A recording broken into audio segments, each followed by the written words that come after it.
Well, good morning. You can actually see my face now.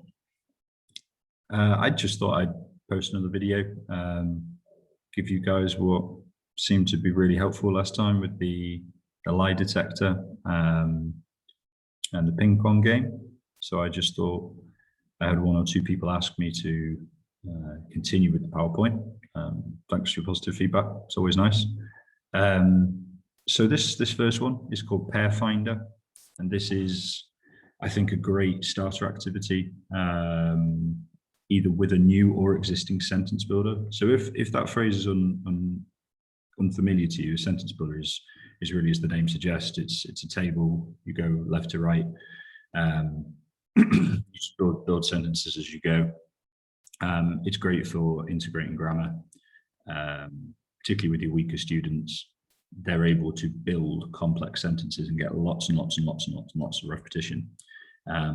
If you design your lessons and your speaking activities appropriately, and you're not constantly diving in, which I think would be inappropriate, constantly diving in to correct every single mistake, they can just speak and speak and speak and speak.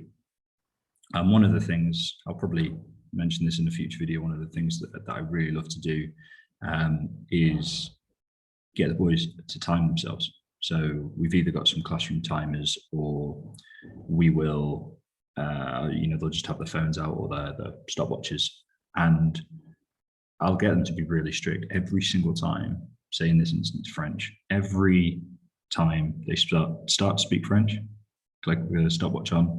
Every time they stop. And they get the hang of it, and it becomes a little bit of a competition. I'll keep a scoreboard at the front, and your higher ability pupils immediately race to the top because they're more motivated, they enjoy it, they see the results. An activity like FINDER is actually quite fun because it adds an element of mystery, competition, all these things that boys like, but also they're using the language in order to achieve something, which is the case with all games, right? And you could do some extra prep beforehand. You could have little slips, maybe laminated, if you're super organized and you've got a bit of extra time. And as soon as they come in through the door, give them a slip, maybe 3. And there's the question here, qu'est-ce que tu feras à l'avenir? So we're still on that same PowerPoint. What will you do in the future? And as I say, we've got the grammar all integrated there. So je serai, j'écrirai, je trouverai, je chercherai, j'habiterai, j'aurai. When I've used this, I've got my clicker, my remote clicker, which is here. So this was recommended to me by Tom Reed, who has since retired. Tom, if you ever watch this, please get in touch. I'd like to send you a present and have a chat, because your impact on me was immense. It was really, really immense. And Tom encouraged me during my PGCE training to get a remote clicker. And he was really big on target language, get as much target language as you can, and build just a little bit of extra planning and build your teaching style, build the classroom around you being able to get up, get out, out behind the desk, interact with the students, and let them speak, let them use the language, let them make mistakes and correct them, and then let them make more mistakes and fail forwards. And it was always a pleasure, and it was a real positive challenge going to Tom's little MFL away days, because you'd inevitably come back with far too many ideas that you knew what to do with. So maybe that's going to be my work for the next decade, is just slowly letting stuff percolate in. And this, Conti has had a big impact upon me as well, but Tom Reed, he will remain in my heart as a man who has really helped me. So if you know Tom, he was up at Darlington, in Carmel College. So if you know him, if you're in touch with him, please help me get in touch, because I can't find his email. But this pair find, you'd give them a sentence, 3 sentences, and that might be great as a straight through the door. Let's get speaking. Let's get you involved. Let's get you engaged.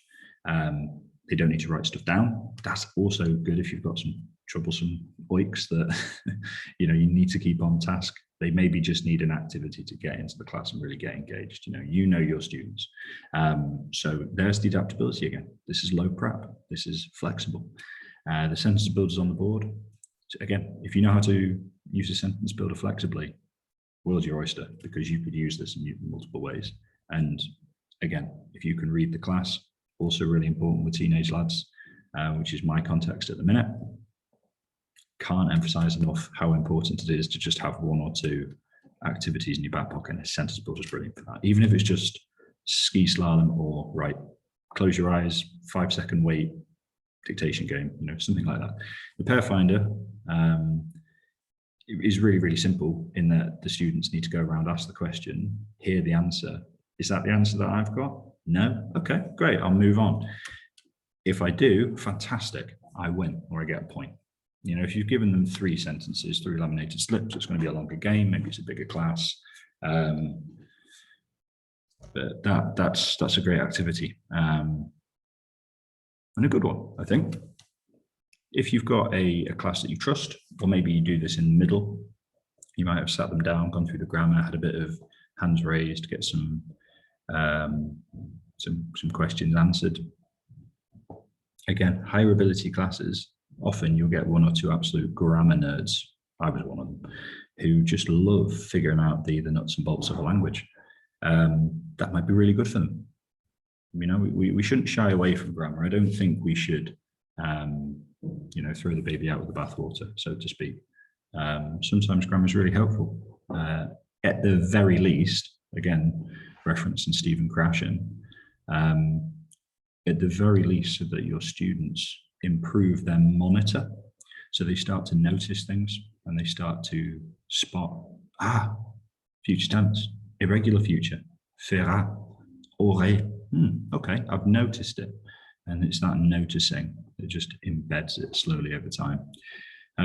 So that's pair finder. Again, as I say, you could prep that beforehand, or you could just say, right, kids, middle of the class, or maybe the second activity of the lesson, we're gonna do some call repeat. So I'm pretty confident that my students know the language, know the vocabulary, know the pronunciation.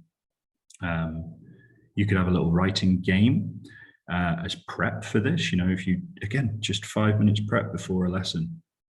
You don't have to have tons of resources if you're short on time, but just that extra bit of investment, small amount of investment, just gets your planning sorted, and it just means that it's less stressful. You know what's coming. You're not having to think on the spot, which again, with teenage lads, if you show weakness at some points, they close in for the kill, and you lose the lesson.